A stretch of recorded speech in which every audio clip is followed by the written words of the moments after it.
Good morning, everybody. This is Mia from Sweet Dose, and I have a lovely guest here with me today to talk about her experience with multiple sclerosis.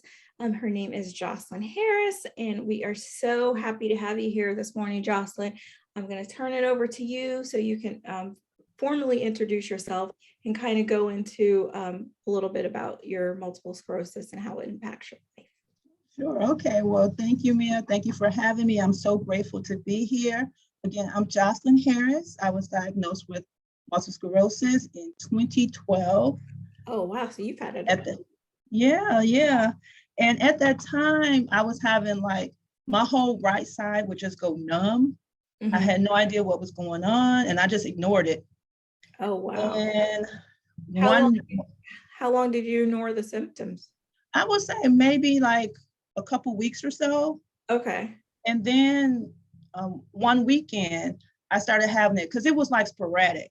And then one weekend it started to happen back to back to back. And I'm like, oh, this isn't, I needed to get this checked out. Right. And to make a long story short, I went to see my primary care physician. She immediately stopped me from driving because I used my right foot to drive. And that was what was going numb. Right. And I went to see a neurologist, MRI. He did a stat on it. So that means I got the information the same day. And basically he said, you looks like you have multiple sclerosis. Didn't know what that was, had never heard of it. And I kid you not, my response to him was, I do not have time for this. And so I literally, for the first, I would say 6 years after my diagnosis, I didn't make time for it. I just went about my life, did what we tend to do is push through. Right. I had severe fatigue. I work in corporate America, normally, for the most part, the only person of color. And I just continued to just push through. And then 2018, 2019, it all caught up with me. Wow. All my pushing through. I wound up in the hospital twice in a rolling year. I couldn't walk. I stopped driving. I couldn't see. The fatigue was just so bad. Like I would come home from work and I'm trying to work more, even though I'm so fatigued. My husband's like, you need to rest. But I'm like, no, I got to get this done. Sometimes a lot of times we put other things before our own health. Yeah. And that's what I was doing. Right. And then basically what happened was I just kind of went into a deep depression. I was like, why do I continue to do these things? What's going on? A lot of times I feel like we don't hold ourselves accountable. And I'm like, I have to hold myself accountable. What am I doing that I am putting myself in this position? Because yes, I do have a diagnosis, but there are certain things that I could be doing to make my life more manageable, more sustainable. Yeah, and one thing that it comes down to Black women, we always are the strong ones, right? Exactly. So because we're the strong ones, we put that expectation on ourselves to keep pushing, but then we also have expectations from other people that we keep pushing. So I'm glad your husband is finally like, okay, enough is enough. You need to focus on yourself. So so did you go back to the same neurologist that gave you the initial diagnosis? No, I did. He is a top neurologist in my area. Okay, where are you? Chicagoland area. Okay. And so I had been going to him, and another thing, my husband, he pretty much, when I was at my lowest point, he came to my doctor's appointment with me because I couldn't drive. And so he came. And then when we left, he said, I don't like your doctor. And I'm like, why don't you like my doctor? He said, well, he hasn't asked you anything about you. Like, he doesn't know anything about your lifestyle, your diet, what you're eating, your stress factors, your job. Like, and I'm like, oh my goodness. It just I started thinking like, all this time I had been going to him for like 6 years now.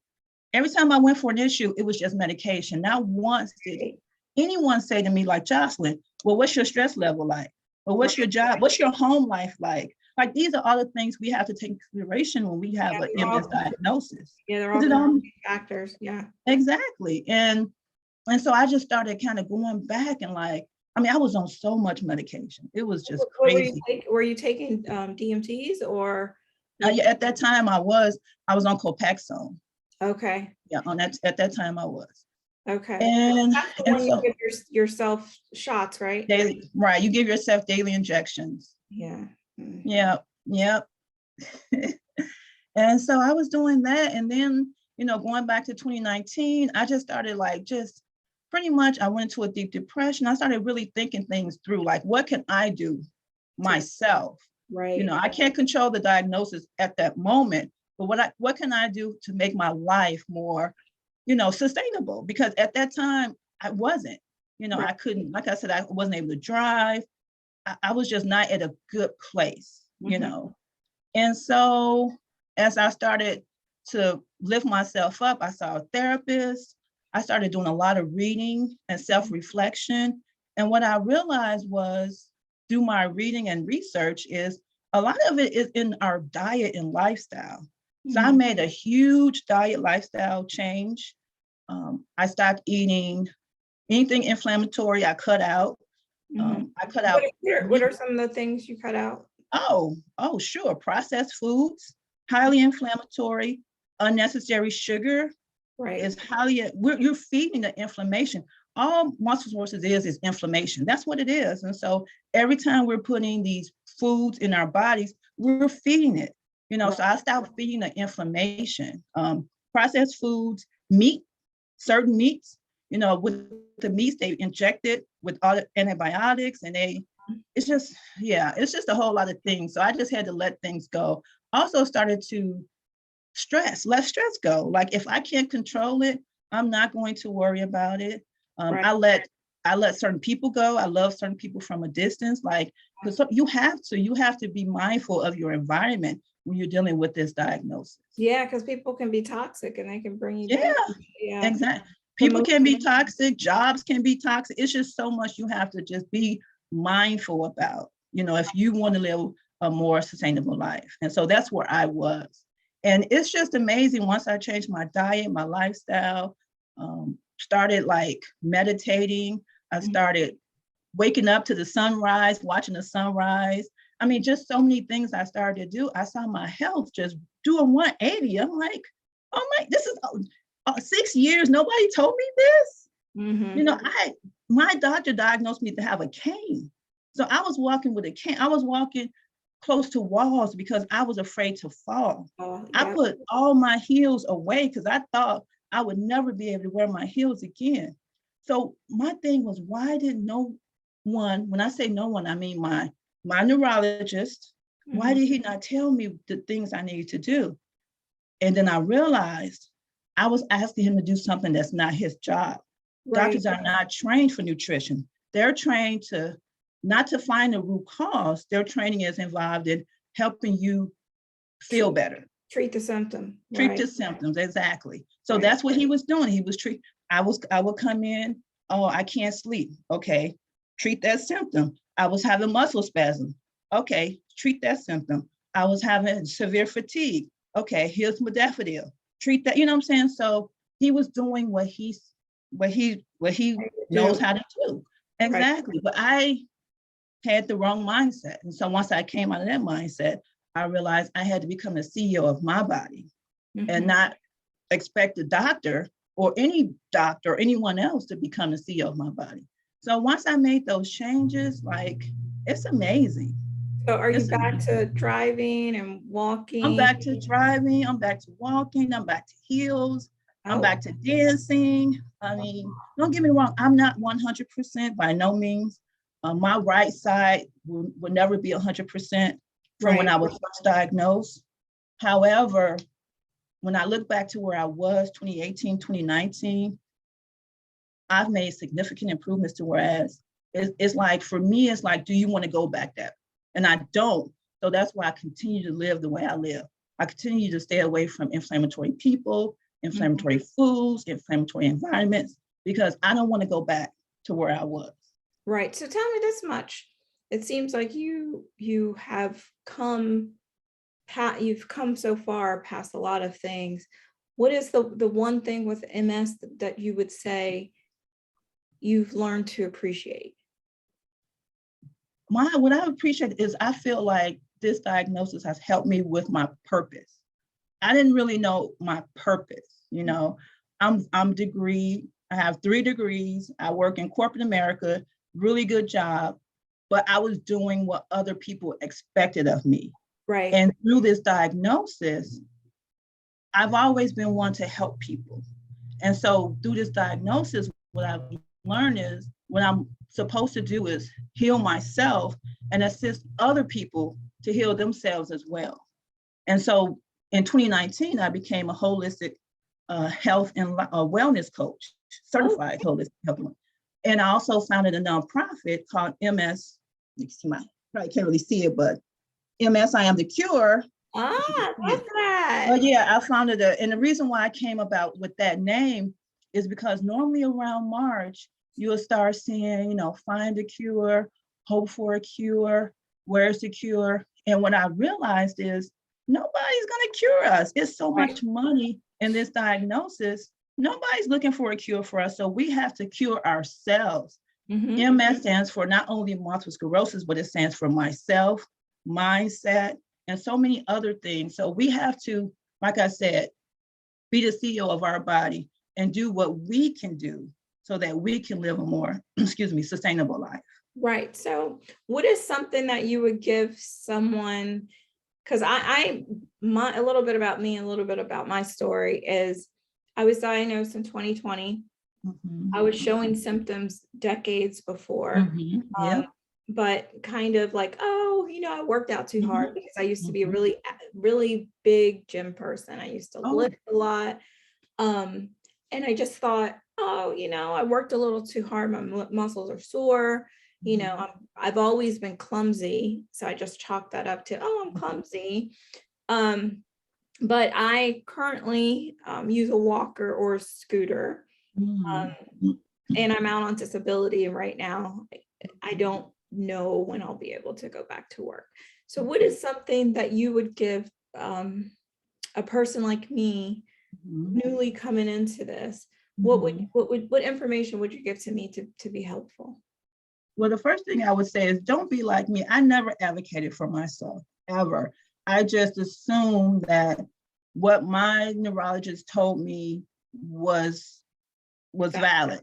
And I'm not saying, first of all, I want to say I don't have anything against doctors. I think they're great. They do what they're supposed to do, but we have to do our part. And our part is to advocate for ourselves. And for the first 6 years, I did not. And so that would be my first thing to say, make sure you're speaking up for yourself, advocating for yourself. Just don't take their word because we're all different. This isn't, number one, is invisible. And it's like a snowflake. We're all different. No one has the same symptoms. So I feel like a lot of times our neurologists, they treat us like we're all one, but we're not. So make sure you're writing down anything you're feeling, make note of, because my cognitive skills were very low. Like I would be in a meeting. I would be in a meeting and all of a sudden my mind would just go blank. And I'm here in a meeting with a lot of people and I'm like, oh, how embarrassing. Yeah, you can't process stuff. You can't process. And the fatigue helps. The fatigue only makes that worse. The fatigue makes it worse. And at that time, when I was first diagnosed, I really didn't share with people. Like I didn't start sharing until I would say actually 2019. So a lot of my family didn't really know. A lot of my friends, I would stay away from them when I wasn't feeling well. And what I realized is, what? This is me. That was me. And so if you can't be yourself in front of people, then those are people you don't need to be around. You know what I'm saying? So don't try to be someone else.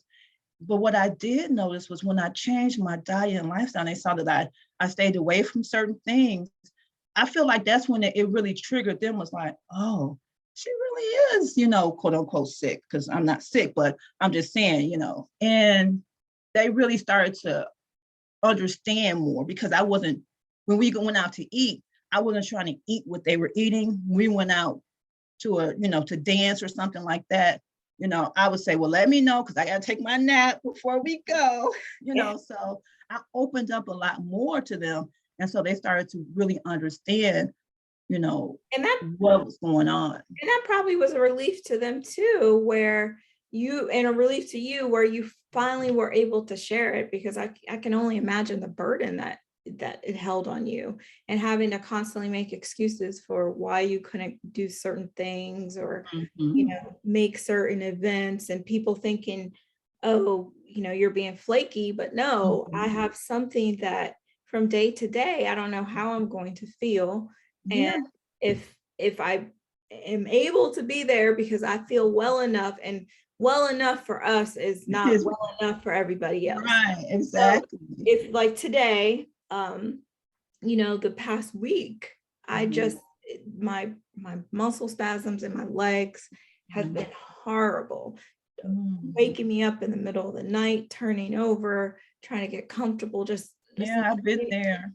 yeah, nothing really works. So, there was like my uncle was up visiting from Georgia this week, and my cousin's mother-in-law was going to cook us dinner yesterday, and I was just like, I can't. I can't. So, yeah, it definitely, being able to open up to people and tell them exactly what's going on. I think it also helps your stress level. Yeah, I think so too. And I also think what makes it worse is, I don't know if you've done it, but I know what I used to do was act like nothing's wrong. And that only made things worse for me, or a lot of my symptoms were invisible. Like I could be around people and they wouldn't know certain things were going on with me, like tingling and things like that, or I just didn't really feel well.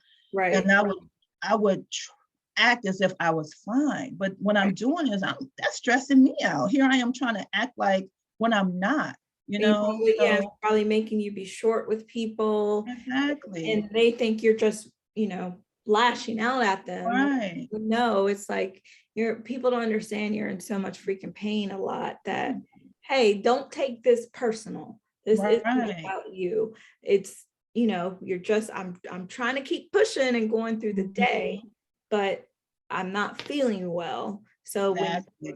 people keep on, trying to pile on top of that, it's like, I gotta go. And you kind of, Yeah. so I totally get what you're saying. Mm-hmm. So how would you say now, do you have any symptoms now that you experience? Oh my goodness, I'm doing so much better now. Like I said, like I still have the weakness. Like I would never gain my complete, strength on my right side. So but um, my fatigue, I haven't been fatigued since 2019. Nice. Not tired, yeah, but fatigue, that's a whole nother level. Fatigue for me was, I would be in the bed and I couldn't move. Like I just could not get up. Just to get out the bed was like difficult. My Right. brain would be on though, but my body would not be. I couldn't move my body. And Right. that's like the worst thing. Like your brain it feels like, okay, I'm thinking, I'm functioning, but I can't get up. I can't. But I haven't had that, and that's not through any type of medications. It's more so through just following my lifestyle, not stressing out, watching my surroundings, eating high vibrational foods, just things like that. With my cognitive skills, I still forget, but I don't contribute that to MS. I contribute that to being a third-time mom. My son is 17 months. Oh wow, congratulations. You had a COVID baby. Congrats. Well, yes and no. You got pregnant before Because COVID, but I got pregnant before COVID, but in 2020, but before COVID, well, before we knew about COVID. right. But yeah, but he's still a COVID baby because everything's different for him now, right? Like the mask and all that stuff. So yeah, but so I attribute that. And I have 2 teenagers and then my 17-month. Okay. Oh, you had Yeah. them. Look, Yeah. oh, So I you've started been over. working on this for some years. Well, no, actually, it was a blessing for us, a surprise blessing, because and this is another thing, when you get your body healthy, it wants to do certain things, and that's at that, But my husband, he was told he couldn't even have any more kids, and when he was in his late 20s, Oh wow. and because he has a son who's 27, I'd say 27, 28. And we believe, and the doctors say, yeah, most likely, when I changed my diet, my family kind of changed their diet too. So my husband does not eat like the meat like he used to. Like he still eats it, but not a whole lot, because he's the chef in the house. He does the cooking.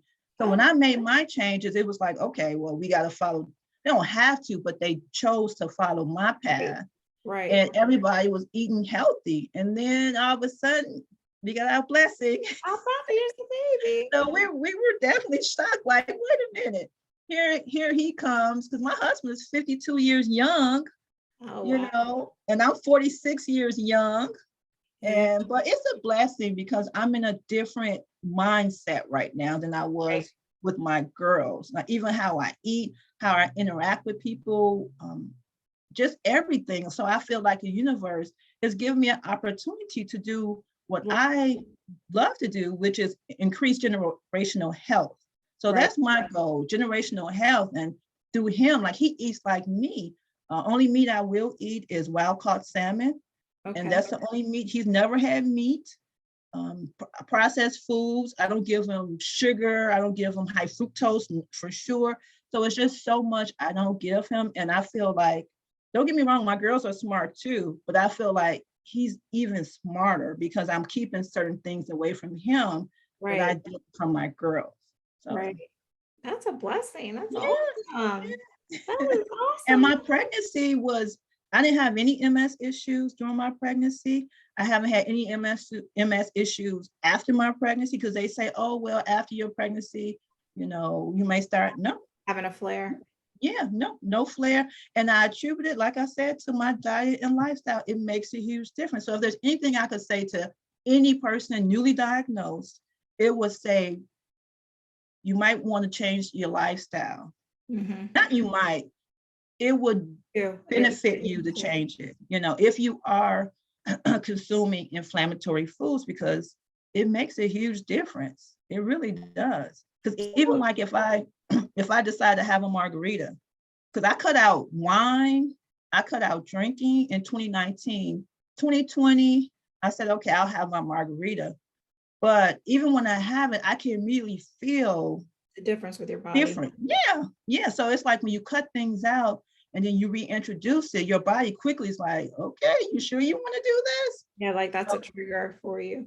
Yeah. Well, it's awesome that you've gotten that awareness from making the changes. And I think a lot of people could take some lessons from you. Is there because you said you did health coaching and stuff like that. I do. Is there a way for people to be able to contact you? Send that over to me, and then you know, I can include it in the video and just so people can reach out to you. Yeah. I love helping people because I had a mentor when I was first diagnosed, and so that's another thing. You need a mentor, someone to help you through it, because I also think we lean on other people that don't have that diagnosis. They don't know, they don't understand it, but we want them to understand that that's not their job. To understand is to empathize, yes, but to truly understand. You can't understand the life for me on a day-to-day. You can't understand that just doing something minor is going to tire me out. You know what I'm saying? So you need people that you can talk to that can understand what you're going through. And that are willingly supporting you.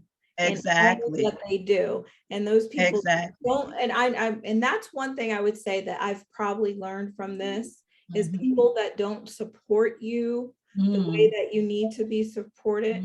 You need to remove those people from your life. Yes, you have to.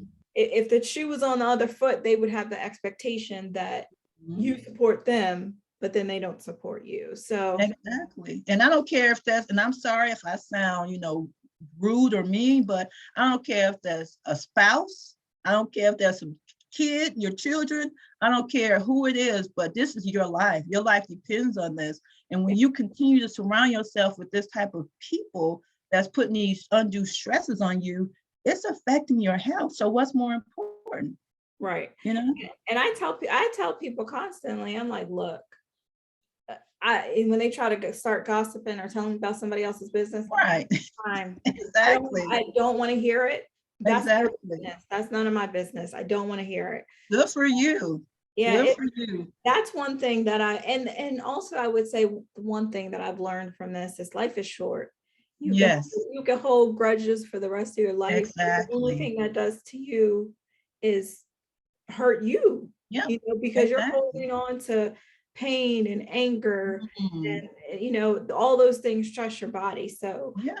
I've also been able to in the past 2 years is to release a lot Mm. of a lot of that negativity and Yes. energy from my own Yes. mind. Yes. And I tell people, I'm like, forgiveness is for you. Mm. Because Yes. when you continue to hold on to that Mhm. to anger and bad feelings towards Yeah. people, Mhm. it hurts you. So you Yeah, need exactly. to fully forgive. Mhm.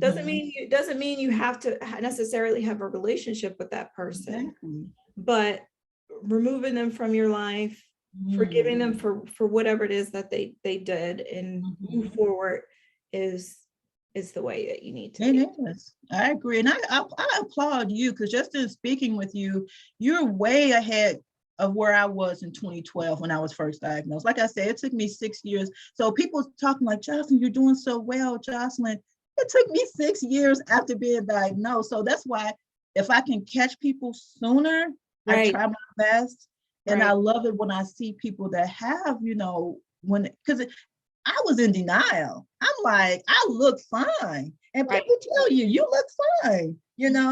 And so by me being in denial of it, yeah. So I applaud you. Oh, Kudos thank to you. you, Thank you. and even having this, this space so that we can share this because, we spoke about it earlier, but as a melanated woman, it's just so much on us. And Mhm. we allow too so much on us because we're super, we're super, The we got strong ones. We're strong exactly. black women, strong Yeah, black women. exactly. But you notice any other races, nobody's strong white woman.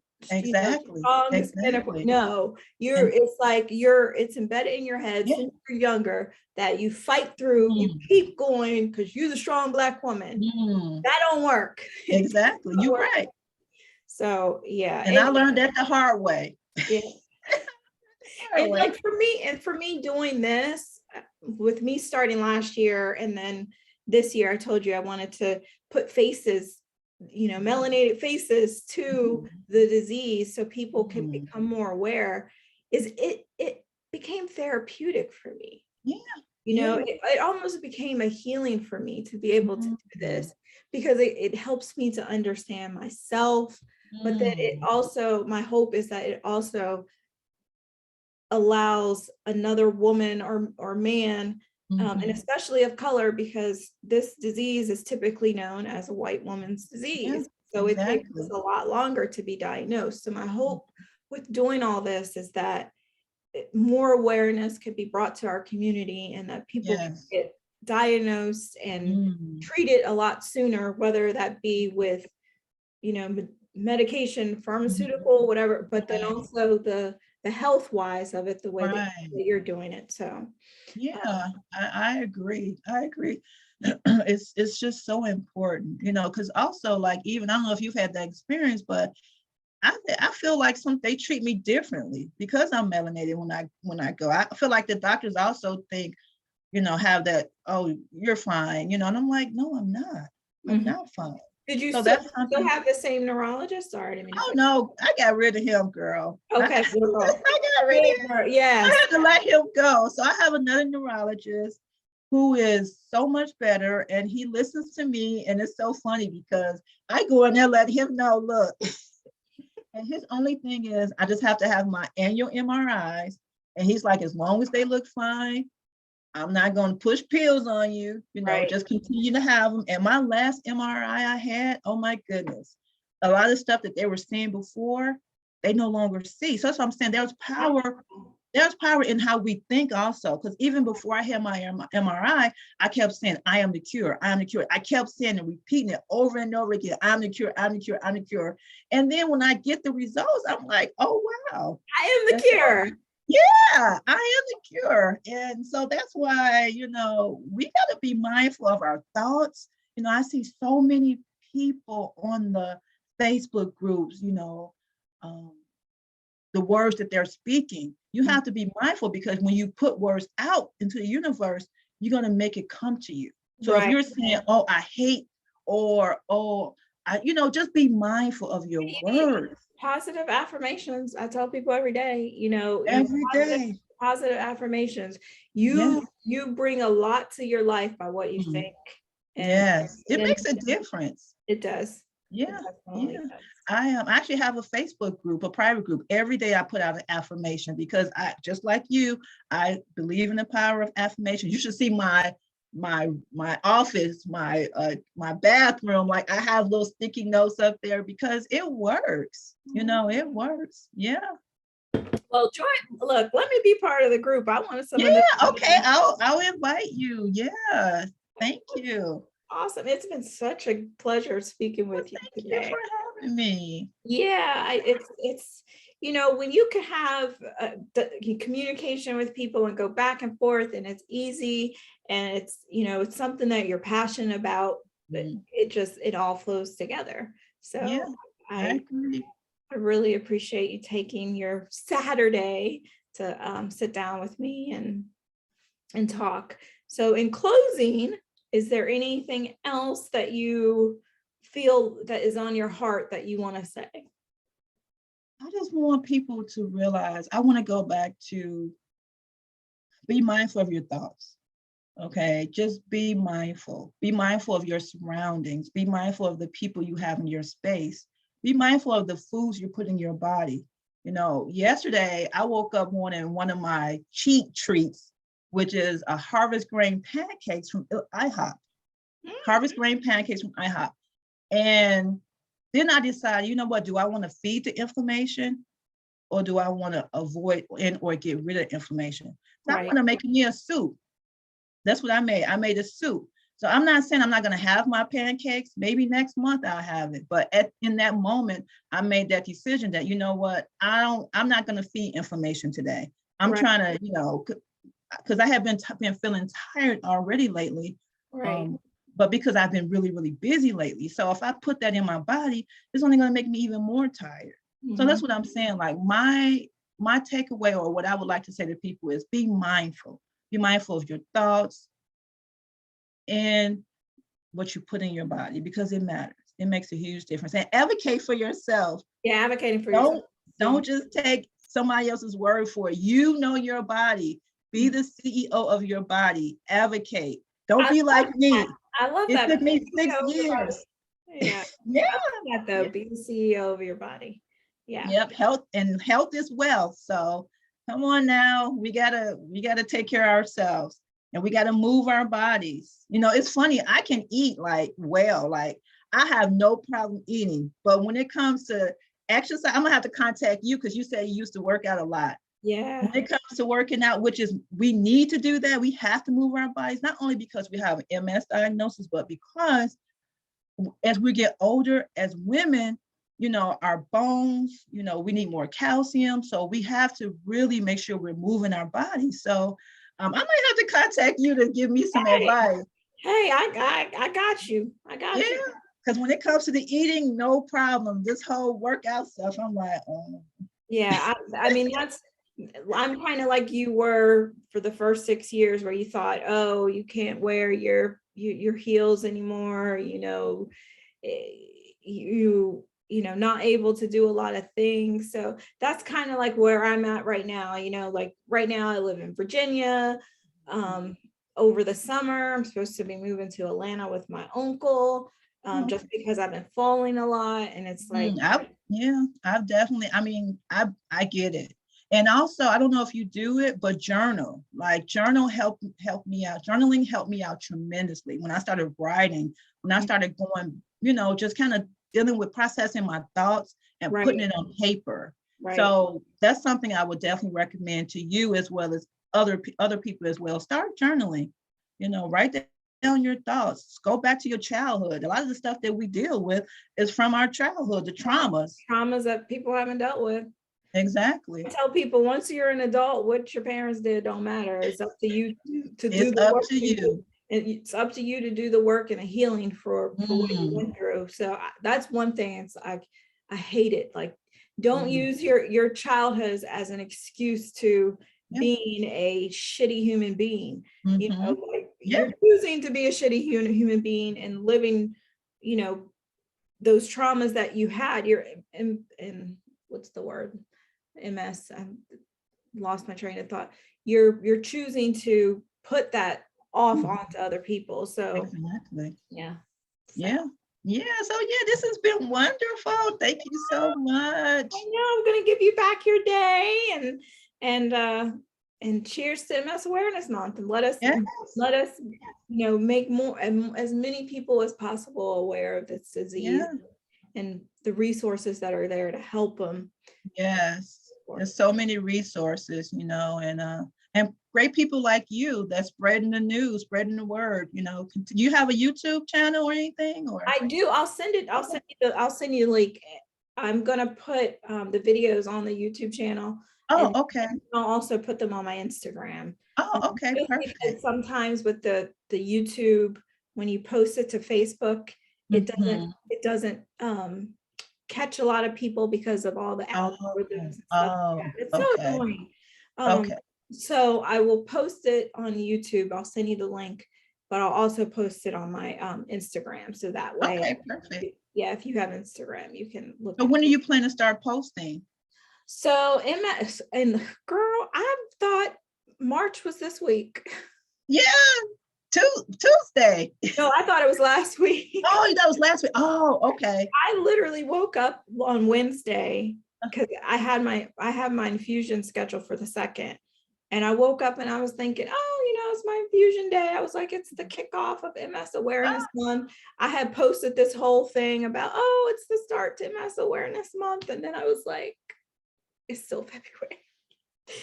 That's okay. We can kick it off early. Yeah, so I'm going to start posting them this week because this is the real March, not the March that I had formulated in my head. So starting this week, I'm going to probably post 1 or 2 videos a week. I have to look and see it because I've interviewed about 10 ladies, I think. Oh, wonderful. Yeah, I want to say it's about 10 people. So maybe 2 a week, something like that. So yeah, I just kind of want to put them out there, you know, so I don't want to put them all out there at once because people won't listen. So 1 or 2 a week and go from there. All right. Well, thanks again for having me. I'm grateful, and thanks for doing this for our community because we need this. So thank you so much, and continue. Even if I don't even care if it's just March, don't just do this on March. We need this every month. Yeah. So continue to do what you're doing because you're following your path. See, this is what MS gave you, right? And that's one thing I told people. I feel like I have more purpose now than my diagnosis before. Before my diagnosis, I was just existing in life. You know, I was that corporate woman like you, you know, making a ton of money, being able to kind of come and go and do what I want when I want it, buy what I want when I want it. But there was really nothing of substance. Yeah. You know, so that's the one gift I feel like MS has given me is it's made me more aware of my purpose and helping others and so many other different things. But yeah. So wonderful. On that note, I am going to sign off, and I appreciate you again for joining us. Send me over the link to how people can contact you, and I'll either put it, you know, a link up in the video or at the bottom of the screen, so people can get in contact with you for holistic advice. Yes, thank you. Thank you again. You're appreciate welcome. you. Me too. I appreciate you, sister. Take care. Take care. Bye-bye.